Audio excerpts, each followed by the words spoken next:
ប្រធានអង្គការវេទិកាអនាគតលោកអ៊ូវីរៈស្នើឲ្យអ្នកនយោបាយខ្មែរទប់ស្កាត់ការប្រើប្រាស់ភាសាប្រឆាំងនឹងវៀតណាមតទៅទៀតចាលោកអ៊ូវីរៈសង្ឃឹមថាគោលនយោបាយការបរទេសនេះអាចនាំឲ្យកម្ពុជានិងវៀតណាមរស់នៅសុខដុមជាមួយគ្នាក្នុងនាមជាប្រទេសជិតខាងគឺនៅបន្ទាប់ពីមានព្រឹត្តិការណ៍តានតឹងជាប្រវត្តិសាស្ត្រជាច្រើនលើករួចមកហើយប៉ុន្តែគណៈបកនយោបាយមួយចំនួនយល់ឃើញថាគោលនយោបាយនេះគឺមិនអាចយកទៅពិចារណាបានឡើយចាសសូមស្ដាប់សេចក្តីរាយការណ៍របស់លោកថាកិតជា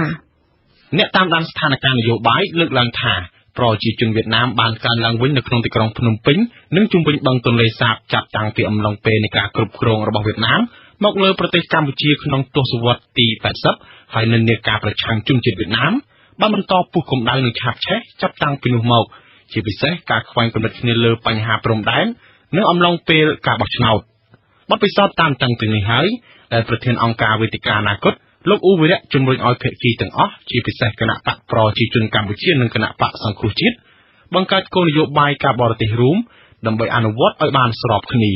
ក្នុងនោះគឺភាគីទាំងអស់ត្រូវរារាំងមិនឲ្យមានការញុះញង់បង្កហិង្សាការស្អប់ខ្ពើមនិងការរើសអើងជាតិសាសន៍ព្រមទាំងធានាសន្តិភាពគ្រប់គ្នាទៅវិញទៅមកជាមួយវៀតណាមក៏ជាគោលនយោបាយអត្ថប្រយោជន៍ផងដែរជាងនេះទៅទៀតគឺកម្ពុជាត្រូវទទួលស្គាល់សិទ្ធិជាមូលដ្ឋាននិងជាសកលសម្រាប់មនុស្សទាំងអស់ដែលនៅក្នុងប្រទេសកម្ពុជាទាក់ទងនឹងការលើកឡើងនេះត្រូវបានគណៈបកនយោបាយមួយចំនួនអះអាងថាគ្រាន់តែជាការសម្ដែងមតិរបស់បុគ្គលម្នាក់ដែលមិនអាចយកទៅពិចារណាបានឡើយ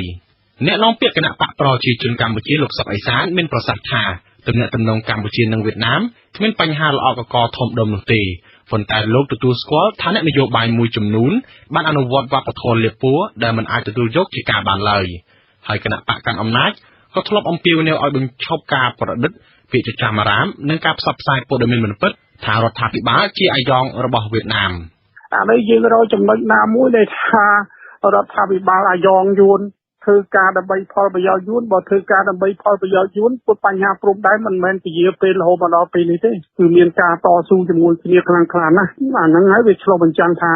កម្ពុជាយើងមិនបានរណបរដ្ឋាភិបាលប្រទេសណាមួយទេដោយឡែកប្រធានស្ដីទីគណៈបកសង្គ្រោះជាតិលោកប៉ុលហំអះអាងថាមិនទាន់ឃើញលិខិតរបស់លោកអ៊ូវីរៈនៅឡើយទេប៉ុន្តែលោកលើកឡើងថាអ្វីដែលគណៈបកសង្គ្រោះជាតិនិយាយតាក់ទងនឹងជនជាតិវៀតណាមខុសច្បាប់នោះគឺស្របនឹងច្បាប់អន្តរប្រវេសន៍របស់កម្ពុជា